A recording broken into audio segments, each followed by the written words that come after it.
1958, Hong Kong. 5 gang members corner Bruce Lee on a rooftop. They all walk up. Only one walks down. The other 4? They never walked again. This isn't a legend. This isn't a movie. This is what happened. And the survivor? He spent 60 years trying to forget that night. Let me tell you about the fight that destroyed a gang. 1958. Bruce Lee is 18 years old. Already a problem. Street fighter, troublemaker, gang affiliate. Not a full member, but close. He runs with a crew called the Tigers. Not the biggest gang in Hong Kong. Not the most dangerous, but feared. Bruce isn't the leader, but he's the weapon. Fast, fearless, brutal. When the Tigers have a problem, Bruce solves it. With his fists, the Tigers control Kowloon. Mostly, but there's competition. A gang called the Scorpions. Bigger, older, more established. They want Kowloon. For months, there's been tension. Territorial disputes, small fights, threats, but nothing major. Until Tommy Chan. Tommy is a tiger. Young kid, 15 years old. New to the gang. Trying to prove himself. He gets caught in Scorpion territory. Alone. 5 Scorpions find him. Beat him badly. Break his arm. Break his ribs. Leave him in an alley. As a message. Kowloon is ours. The Tigers find Tommy. Take him to a doctor. He'll survive. But he's damaged. And the Tigers have a decision. Let it go. Or respond. Bruce doesn't wait for a decision. He's already decided. Who did it? Tommy tells him. 5 names. All Scorpions. All older than Bruce. All experienced fighters. Bruce doesn't care. Where do they hang out? The rooftop, building on Portland Street. They're there every night. Tonight? Probably. Bruce stands. I'm going. The Tiger leader stops him. Alone? That's suicide. I'm not asking permission. Bruce, there's 5 of them. I know. They'll kill you. They'll try. The leader knows Bruce, knows his stubbornness, knows nothing will stop him. Take backup. No, this is personal. Why? Tommy's not even your friend. He's one of us. That makes it personal. Bruce leaves, walks to Portland Street, finds the building, climbs the stairs. 7 floors, no elevator. Each step, his mind focuses. This isn't sparring. This isn't a tournament. This is real. 5-on-1, rooftop. No rules, no referee, no help coming. He reaches the roof, opens the door. 5 men are there, sitting, smoking, laughing. They see Bruce. The laughter stops. One of them stands. The leader. Name is Dragon. Ironic, given what's about to happen. You're Bruce Lee. I am. You lost? No. I'm exactly where I need to be. Dragon smiles. You hear about the kid? I am. He was in our territory. We sent a message. I got the message. Now I'm sending one back. Dragon laughs. The others stand, surrounding Bruce. You're alone. I am. We're 5. I can count. You think you can take all of us? Bruce doesn't answer, just watches. Calculating. 5 men, rooftop, about 40 feet by 40 feet, concrete, railing around the edge. 7-story drop. Dragon is the biggest, maybe 6 feet, 190 pounds. The others are smaller, but still bigger than Bruce. Bruce is 18, 5 feet 7 inches, 135 pounds. Skinny, but fast. Last chance to walk away, Dragon says. Bruce smiles. You first. Dragon's smile fades. Wrong answer. He nods to the others. They move in, surrounding Bruce, closing the circle. Bruce doesn't wait, attacks first, the closest one. Skinny guy, nervous eyes. Bruce reads him instantly, inexperienced. Weak link, a quick jab to the throat. Not hard, but precise. Exactly the right spot. The man's eyes go wide, hands to his throat. Gasping, can't breathe, can't call for help, can't fight, just panic. He drops to his knees, 1 down, 4 to go. The others freeze for a second, shocked. This isn't what they expected. They expected a scared kid. Begging, easy target. Instead, their friend is on the ground. In 2 seconds, Dragon yells, "Get him!" They charge all at once. No strategy, just anger. Bruce moves, not away, into them. Counterintuitive, but smart. Breaks their formation. Now they can't all attack at once. He targets the second weakest, a younger guy, maybe 17, skinny, uncertain. Bruce gets inside his guard. 3 strikes, fast, brutal, efficient. Ribs, crack, solar plexus, breath gone, jaw, lights out. The kid drops. 2 down, 3 to go. Dragon grabs Bruce from behind. Big arms, bear hug, crushing. Bruce's ribs compress. Can't breathe. Can't move his arms. Trapped. The other 2 move in. Ready to punch, ready to kick. Bruce is defenseless, or seems to be. He lifts his feet off the ground, uses Dragon's grip for leverage, all his weight supported by Dragon's arms.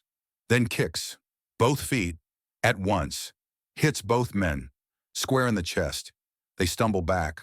One trips, falls, hits his head on the concrete, out cold. 3 down, 2 to go. Bruce drops his weight, suddenly, all 135 pounds. Dead weight. Dragon isn't ready. Loses balance. They fall. Bruce makes sure he lands on top, drives his elbow back. As they're falling, times it perfectly. His elbow crashes into Dragon's ribs. Full body weight, plus momentum. Feels something crack. Feels it give. Dragon screams, releases his grip. Bruce rolls away. Gets up, fast. Can't stay down. Can't give them time. Dragon is slow to rise, holding his side. Face twisted in pain. Broken rib. Maybe 2. Maybe punctured lung. Hard to tell. One guy is still standing. The last one. Biggest of the group. After Dragon. He looks at his friends. 3 on the ground. Dragon hurt. Him alone. Against this kid. He hesitates. Dragon, I don't... Shut up and fight. The guy attacks. Reluctantly. A punch. Telegraphed. Bruce sees it coming. Slips it. Grabs the arm. Pulls. Uses the man's momentum. Judo throw. The guy's body lifts. Flies. Crashes into the railing. His head hits the metal bar. Loud clang. He goes limp. Slides down. Blood from his scalp. Not dead, but unconscious. 4 down. 1 to go. Just Dragon. They face each other. Both breathing hard. Both hurt. Both bleeding. Bruce's ribs are screaming. That bear hug did damage. Maybe cracked something. His hands are swelling. Knuckles split. Face cut from an earlier glancing blow. But he's standing. Dragon is worse. Holding his side. Every breath painful. Broken ribs for sure. Maybe internal bleeding. His face is pale. Sweating. You're better than I thought, Dragon says. Voice strained. You're worse. Dragon's eyes flash. Anger. Humiliation. He charges. No technique left. Just rage. A wounded animal. Dangerous but desperate. Bruce sidesteps. Easy. Too easy.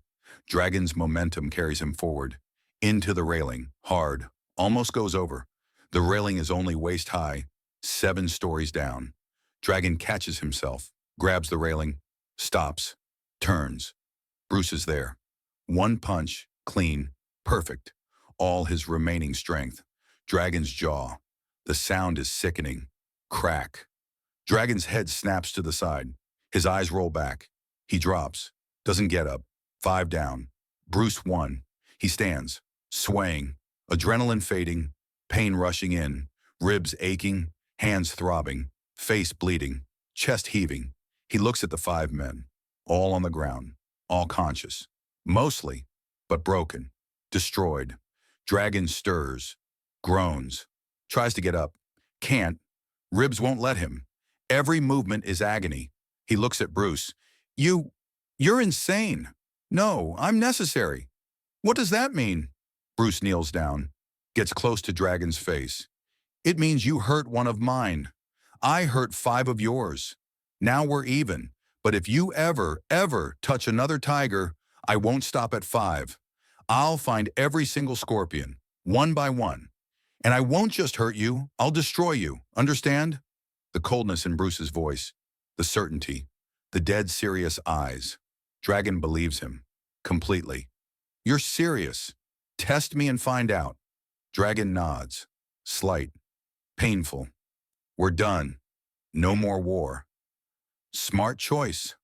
Bruce stands. His legs are shaking. From exhaustion. From pain. From adrenaline crash. He walks to the door. Each step deliberate. Can't show weakness. Not now. Not in front of them. Doesn't look back. Opens the door. Descends the stairs. 7 flights. Each step torture. His ribs protest. His hands can barely grip the railing. His face is swelling. Left eye closing. But he doesn't stop. Can't stop. Has to get out. Has to get home. He reaches the street. Nighttime. Dark. Empty. Starts walking. No idea what time it is. Doesn't matter. Just walk. Just survive. Takes an hour to get home. Normal walk is 20 minutes. But he can't walk normal. Every breath hurts. Every step hurts. Everything hurts. People stare. Bloody kid. Stumbling. They cross the street. Don't want to get involved. Hong Kong in the 50s. You mind your business. Bruce finally reaches home. Opens the door. His mother is in the kitchen. Turns. Sees him. Her face goes white. Bruce, what happened? Nothing, I fell. She rushes over. Looks at his face. His hands, his torn shirt. You fell? You look like you were in a war. Just a fight. I'm fine. You're not fine. Sit down, now. He sits. She gets water. Cloth. Starts cleaning his wounds. Who did this to you? Nobody. Bruce, I said nobody. I won. She pauses. Looks at him. Really looks. How many? Doesn't matter. How many, Bruce? He meets her eyes. 5. She drops the cloth. 5? You fought 5 people? They started it. And you finished it alone? Yes. She sits down, hands shaking. You could have been killed. But I wasn't. This time. What about next time? What happens when it's 10 or 20 or someone with a knife? Bruce doesn't answer. Because she's right. He got lucky. 5 untrained gang members. If they'd been smarter, if they'd had weapons, if one more had been there, he'd be dead. You need to stop fighting. I can't. Why not? Because if I stop, they win. Who? Everyone who thinks I'm weak. Everyone who wants to hurt people I care about. Everyone who thinks they can push me around. His mother looks at him, sees something she doesn't like, something dark, something dangerous. You're going to get yourself killed, or kill someone else. Is that what you want? Bruce doesn't answer, because he doesn't know. All he knows is fighting. It's the only thing he's good at, the only thing that makes sense. Go to your room, rest. We'll talk about this tomorrow. Bruce goes to his room, lies down, stares at the ceiling, doesn't sleep, can't sleep, replays the fight, every move, every mistake, every moment he almost lost. The first guy, easy. The second guy, easy. The third guy, lucky. Hit his head when he fell. The fourth guy, technique. Dragon, barely won. If Dragon had been smarter, if he'd waited, let Bruce tire, it could have gone differently. Bruce realizes something. He's not invincible. He won through speed, aggression, luck. But luck runs out. He needs to be better. Needs real training, real skill. Not just street fighting. His father's words echo. You should train properly. Learn Wing Chun, discipline, control. Maybe his father was right. Maybe street fighting isn't enough. The next day, word spreads. Bruce Lee took on 5 scorpions. Alone. Won. The tigers celebrate. The scorpions regroup. But they don't retaliate. Dragon's warning worked. Nobody wants to face Bruce again. Weeks pass. The scorpions avoid tiger territory, avoid Bruce. The gang war de-escalates. Peace. Uneasy peace. But peace. Bruce becomes a legend. Not just in the tigers, in all of Hong Kong's street gangs. The kid who fought 5 and won. Invitations come. Other gangs want him. Better gangs. More powerful gangs. But Bruce says no, he's done. Not with fighting, with gangs.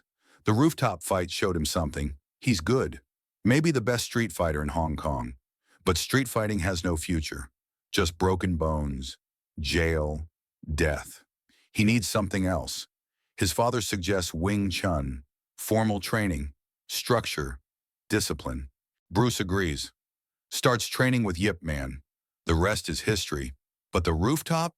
That stays with him. Forever. Not the victory.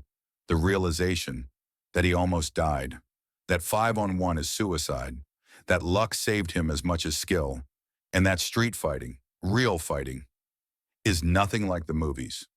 2018, 60 years later, an old man is dying.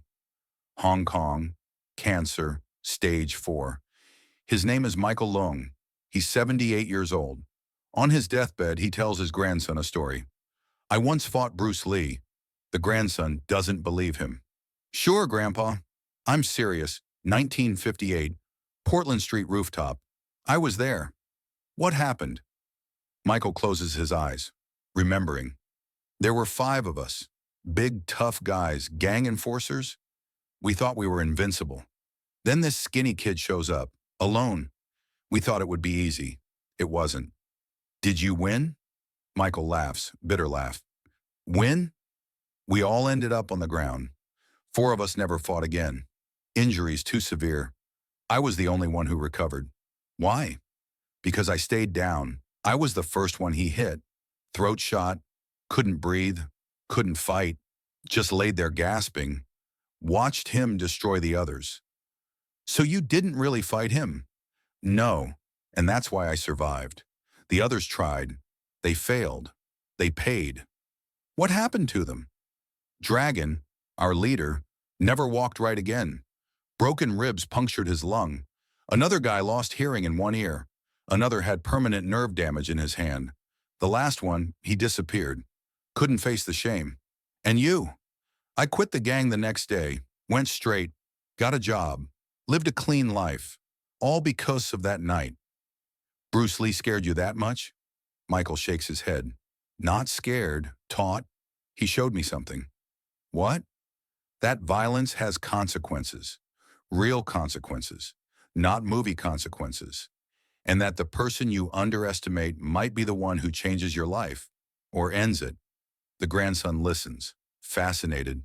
Did you ever see him again? Once, 1971, I was walking in Hong Kong, saw him filming a movie, wanted to approach, to say something. Thank you, maybe, or sorry, I don't know, but I didn't. Just watched from a distance. He looked different, bigger, stronger, famous, but the same eyes, those intense eyes. I'll never forget them. Do you regret that night, Michael thinks? Long silence. No, that night saved my life. If Bruce hadn't beaten us, I'd have stayed in the gang, eventually gotten killed, or killed someone. Instead, I got out, raised a family, lived to 78, all because a skinny kid destroyed my ego and my body in 5 minutes. Michael dies 3 days later. His grandson inherits his belongings. Among them, a newspaper clipping from 1973. Bruce Lee's death announcement. On the back, in faded handwriting, thank you for the lesson. You'll never know how many lives you saved that night. Rest in peace, Dragon. The grandson doesn't understand until he researches, learns about the rooftop fight, the legend, the truth. His grandfather was there, part of history, part of Bruce Lee's story, and Bruce Lee was part of his. 2 lives, intersecting for 5 minutes. On a rooftop in 1958, one life changed forever, the other becoming immortal. That's the real legacy, not the movies, not the fame. The lives changed, the people saved, by violence that taught instead of destroyed, by a fight that ended a war and started a legend.